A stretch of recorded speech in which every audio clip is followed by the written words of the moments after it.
Hello, I'm Ian Smith. Welcome to the first in what will be a regular weekly video podcast from ShinyDiscs.com. In this show, we'll be taking a look at the top 10 UK sales chart for DVD and Blu-ray, and I'll be taking a sneak peek at some of the titles that are due in stores over the next 7 days before picking my Shiny Disc of the week.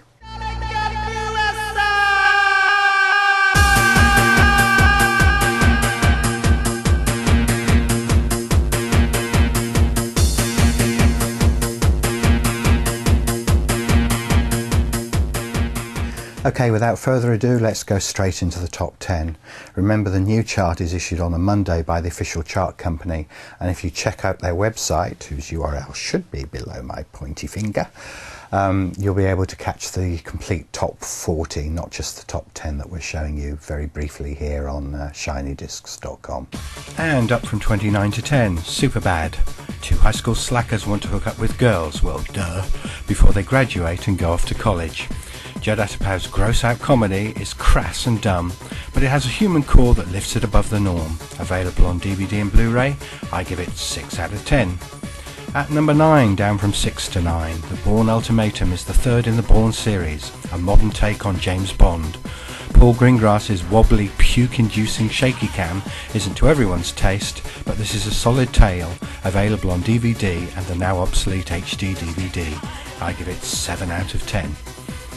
Staying at number 8 for a second week, Gavin and Stacey Series 1. The sitcom that walked away with all the BAFTAs a week or so ago gets its first series released on DVD. Haven't seen it, so can't score it. In its second week in the chart, it falls from number 3 to number 7. The winter sun sets and doesn't rise for 30 days in small town Alaska. Not a good thing when a pack of vampires are on the loose. Effectively a nicely directed remake of The Thing, the film is let down slightly by a charisma-free performance from Josh Hartnett. 30 Days of Night is available on DVD and Blu-ray. I give it 7 out of 10. Down one place to number 6. Music and Lyrics is yet another rom-com starring Hugh Grant, with Drew Barrymore playing his love interest this time round. He's an 80s pop star and songwriter on Hard Times. She's an upcoming teen sensation. You've seen it all a million times before, but apparently the ladies love it. I don't understand why this is in the top 10 some 9 months after original release, but it may be because it's available online now for about £4. I give it 5 out of 10. At number 5, up from number 9 last week and available on DVD, Blu-ray and the HD DVD format, 300 is brain-dead comic book nonsense, but very nice looking nonsense that particularly impresses on a big screen in its high-def incarnations.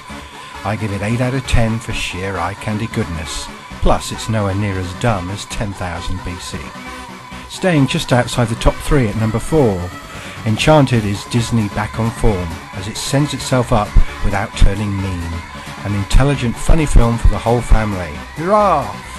I give it 8 out of 10, available on DVD and high-definition Blu-ray. Down one from last week, at number 3, St. Trinian's is a remake that's not as good as the original, but that doesn't mean it's not worth seeing. Throwaway nonsense that'll entertain, then immediately be forgotten. Available on DVD and Blu-ray Shiny Discs. I give the Blu-ray edition 6 out of 10. Down 1 to 2, Alvin and the Chipmunks. An out-of-work songwriter and some helium-voiced CGI chipmunks hook up to become a worldwide pop success. But will the evil record company exploit the fun-loving boys? Well, what do you think? Available on DVD and seriously overpriced Blu-ray, I give it 5 out of 10. And straight in at number 1, proving that saturation marketing can be effective, I Am Legend stars Will Smith as a brilliant scientist seemingly left as the last man alive after a deadly virus kills off the human race. Or at least those that don't turn into Rottweiler-like vampire creatures. Better than the film it's a remake of, The Amiga Man starring Charlton Heston, a final act lets things down a little. Available on DVD and Blu-ray, I give this a fairly solid 7 out of 10. So them's the charts. Now let's have a look at some of the titles that are due in stores next week. There's an absolute deluge of TV series box sets due out, I think more than 13 or 14, which is getting kind of ridiculous. I certainly haven't got the time to watch them or wade through them, so I'm ignoring all those for this week. And there are 5 titles I've picked out that I thought looked rather interesting. Let's have a look at these in the previews.